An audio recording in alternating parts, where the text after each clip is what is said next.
Hi, welcome to my channel.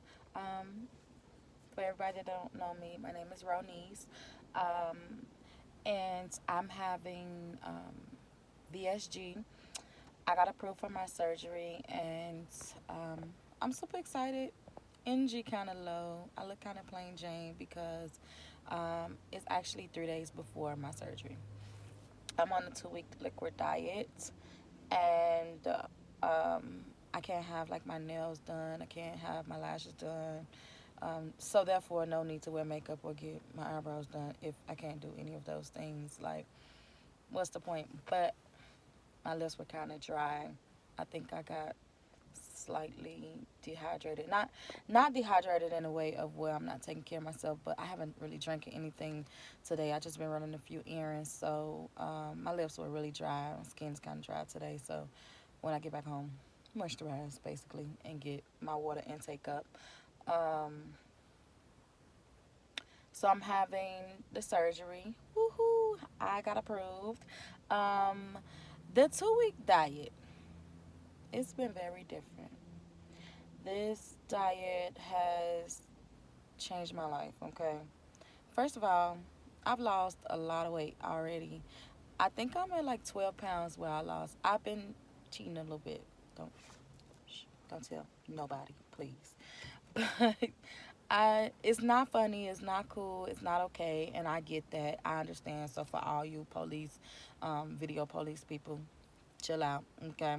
No need to inbox me or send me messages or comment on the video and like send me to the pits of hell because I cheated on the pre-op diet. We clearly have an issue, Houston. Okay, so um, I did. I did not drink. I'm not drinking. I stopped drinking a month before the surgery only because I do want to give up alcohol. And when I was drinking, I wasn't drinking a lot. Like, I would drink wine, and then, of course, when I'm hanging out with my girls or whatever, hey, we might tee up just a little bit. But I wanted to be different. I wanted to give up drinking. I wanted to get back into my spiritual word. And I decided that that was a move that I wanted to make. And because you can't have liquor with this surgery anyways, I felt like that was one of the best things for me to do. I felt like this was the best time for me to do it. I don't smoke, and I have not smoked for years, so that was already something that was easy to do. Food wise, before I joined the program, because I had to do this for 6 months. Before then, I was on keto, and so I had already changed some of my eating habits, and they were already working good for me. It's just that I do need a boost. I do feel like having a smaller stomach, not being able to intake a lot of things, knowing like, oh no, you can't have this sugar versus, oh no, you really can't have this sugar because it'll harm you. Like, I felt like that was going to be easier for me to do. Health wise, I feel like this surgery will help me more so health wise, mentally, physically. Um, and I just want to do something for myself. I want to show myself, improve myself, that I can do this and that I can be a better me, and that I could depend on me. I could trust myself. And this surgery is going to get me to that point. Um, I do have sleep apnea, so this surgery helps with sleep apnea really good. So I've heard. So I'm just hoping for the best. I'm hoping that, you know, this is something that I don't regret. And I'm sure I'm going to have times where I do regret it. You can't do what you want to do. You're going to be in some pain. I heard you're going to have like gas pains and things like that. Those things are not fun. I had 2 C-sections. So I know that surgery is no joke, okay? And I don't consider myself being on the loser's bench, and I don't consider myself as taking the easy way out. I don't consider myself as not really trying. This is for me, period. I'm not going to give any explanation as to why I'm doing this because I want to live long term. I want to grow old and see my great grands and my great great grands. And I still have a great grandmother, and I'm 30. Most people I know don't even have a grandmother nor a great grandmother at my age.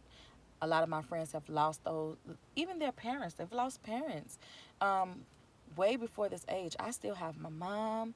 I still have my grandmother, my grandfather. Well, and my uh, great grandmother. You know, yes, I've lost grandparents, but I want to be like that. I want to live life. I want to see my great grandkids, my great grandkids, you know, and I feel like this surgery will help me get to that point. In a nutshell, sum it all up. That's that's part of the reason. You know, I do have some private reasons why, but they're private. Um, but I want to say that for those people that are thinking about getting the surgery, I think that you should follow your heart. Um, I say go ahead if you want to do some research. There are some channels that I watch, and I watch them religiously, and I watch them more than I watch TV. So I'm not a TV watcher, but I watch YouTube and I look at the channels and I take notes and I understand, and I watch more than three different people. I'm watching at least almost 10 people on YouTube, and I watch their channels because you can't just take one or two people decisions and base things off that. Like, I different variety of different people, different sizes, different health issues, different views, men and women, bigger, morbidly obese, a little bit slimmer, BBW, whatever you want to call it, different sizes and different cultures and different backgrounds. I watch them all, different nationalities. It does not matter.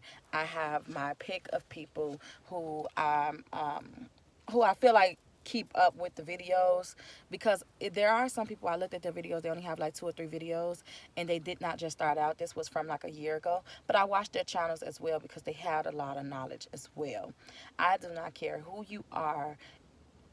If you have knowledge, I'm a sponge. I'm going to soak it up. And I really appreciate people for documenting what they been through and what they're going through and what goals they have, because I think that we're a community and we should stick together and help each other out and push each other, further. A lot of things that I did not feel comfortable asking the doctor at that point in time, or if I feel like the doctor didn't have enough time to hear me out, I would go on YouTube and I would get a lot of answers, or Instagram. So I think that that is a wonderful thing, to be able to just go on your phone and click and get some knowledge, get some information that you may not understand, or to help you out. And that's what I want to do. I want to be able to help someone out with what they're going through, and maybe I have an answer for you that you have not found, or a different opinion on something, because everybody is different.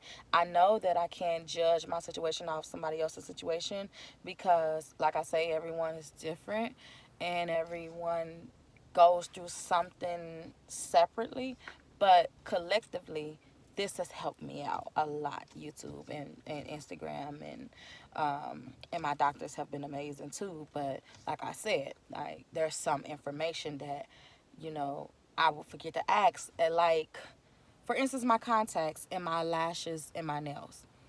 They never told me that I could not wear my lashes, my contacts, and my nails.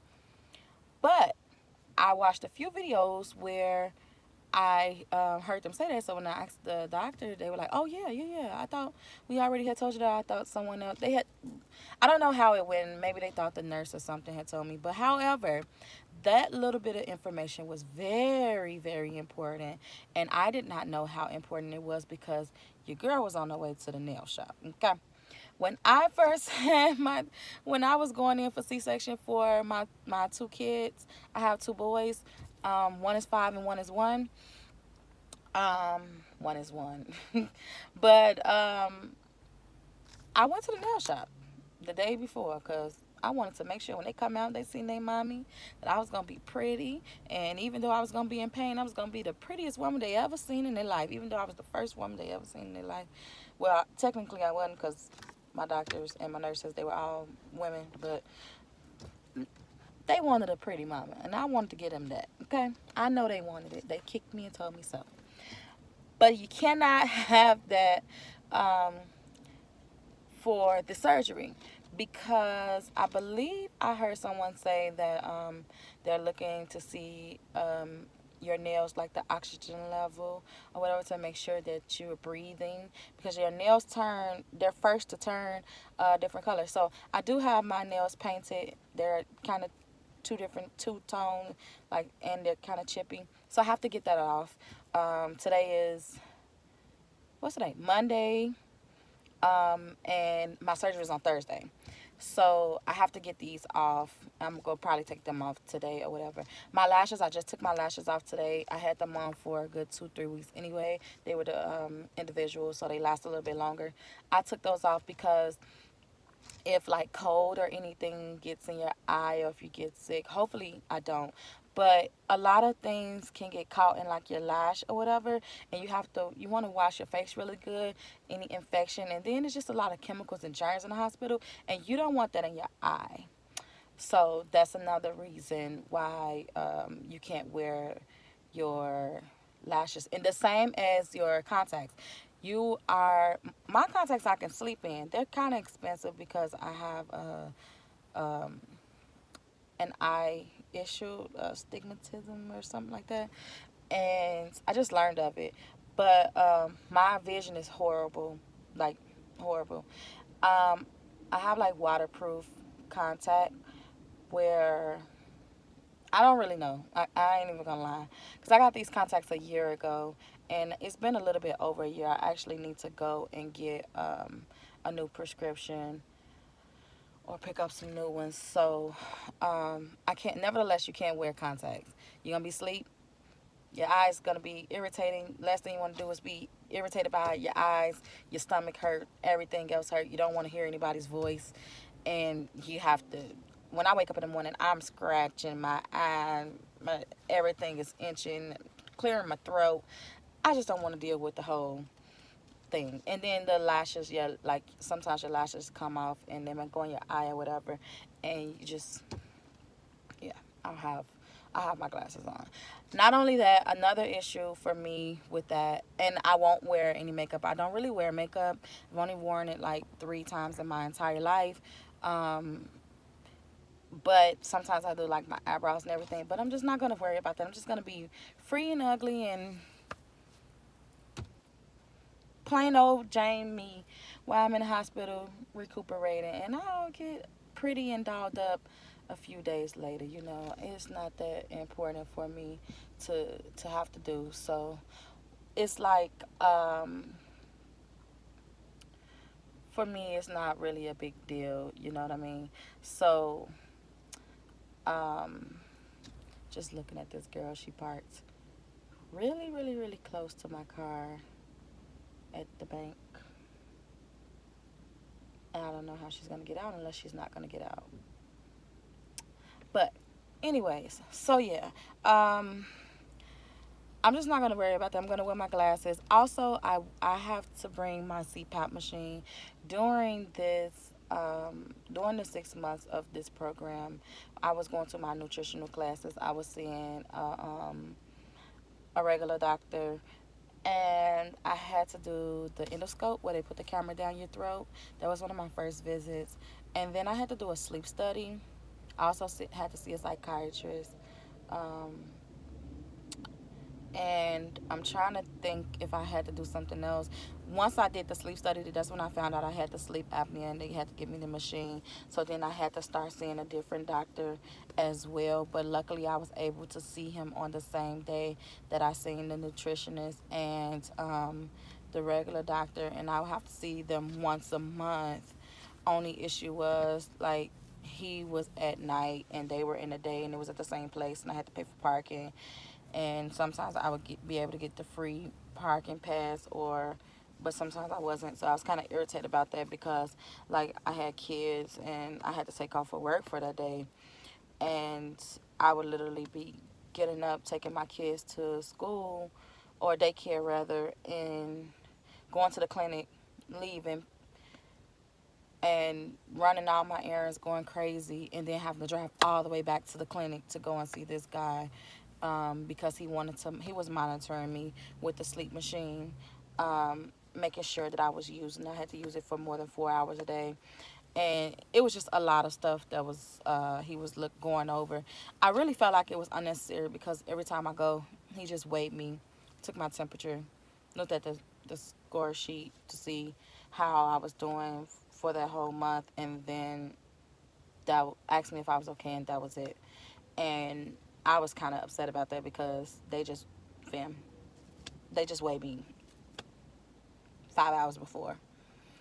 I still weigh the same amount. I still the same height. I'm still okay. Your chart is right there on the computer. You could have texted me this, literally. But that's not the way it worked. Whatever. So I had to get clearance from him too. And when I go into the hospital, they told me that I'll be in a step down unit where it's ICU because they have to pay attention to me a little bit more because I have the CPAP machine. So I have to wear the machine.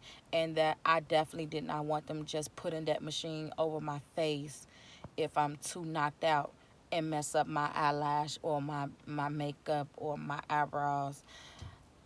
So your girl took everything off her face because they don't need my attitude and I don't want to give them an attitude. You never want to give someone an attitude that's supposed to be taking care of you. That ain't hot. That ain't how you get help. And they're here to work, and I don't like people coming to my job irritating me, so I'm not going to go to anyone's job irritating them. So I'm going to do the obvious and take this stuff off my face because this ain't the time to be cute. I had to give myself that pep talk, pat myself on the back because it took me 3 days to tell myself I agree. Yes, I argue with myself. Who gonna check me, boo? Because sometimes you be like, I ain't tripping, and yourself be like, yes, you are tripping. And then you be like, no, I'm not. Like, I don't want to be caught without my lashes. Then yourself be like, girl, this ain't about your lashes. This is about your stomach, your arms, your health, your legs. You got to do all of this work, and you don't need no lashes. Then yourself be like, you, you right. Thank you. I know I was right. You was tripping. You ain't have to say I was tripping. I said you was right. Leave it at that. Okay. All right. And that's how I literally feel like the conversation went in my head. I'm not crazy. I'm just, just being real. That's what happened. So, um another thing that I wanted to talk about. So that's basically what's gonna be. Now my hospital bag, I'm gonna do a video with showing everything that I ate during the everything that I ate and drank during the 2 week pre-op and what I'm gonna take to the hospital. But I'm not taking much to the hospital because I'm only gonna be there I think for 2 days, and usually when I pack to have my kids, I packed all that stuff for no reason. So I'm not gonna do that this time. This time I'm going to just take some deodorant, toothpaste, and toothbrush. Even though I think they give you all this stuff too, but it's just I prefer my own stuff. I like what I like. Um, I'm just gonna take the stuff to clean up and wash myself up, cause I really don't know if you're gonna be able to wash up the way you want to. I know I've heard before that you can't even get in the shower. It's kind of like a wipe down. So if that's the case, then I have some antibacterial wipes that I had from when I had my baby. That's why it's always good to keep the stuff that they give you, and if you don't need to use it, then save it. Um, but and then when I had my child, like they gave me these net underwears. I still had a lot of them left, so I think for the first 2 weeks I'm gonna actually wear those because they said sometimes you can have a little bit of pain, and those can go over your stomach, and they're not tight on your stomach. And I think I'm gonna wear those underwears for the first week or two. I literally got enough for that because I had a really nice nurse who made sure that I had a lot when I left, and I didn't need them that much after I got home. So I still had some left over. So I'm just gonna use those instead of using my regular undies. That way I don't have to put Spanx or stuff on my stomach, or I could just put those undies on and they come over my belly. So, because my stomach is not big, so therefore, like, I don't feel like it's too much of a pull, so where it's not hurting. Um, Whatever I wear to the hospital is what I'm going to wear home. Because when you're in the hospital, 9 times out of 10, you have to wear the gown. And I'm not going to take a robe, but what I am going to do is take one of my big sleeping shirts, and I'll bring an extra pair of like loosely fit pajama pants, you know, the thick ones that you wear for like in the wintertime, in case it gets a little chilly. Um, but that's it. In the book, my phone charger. Um, that's it. I got my hair braided so that I don't have to worry about that.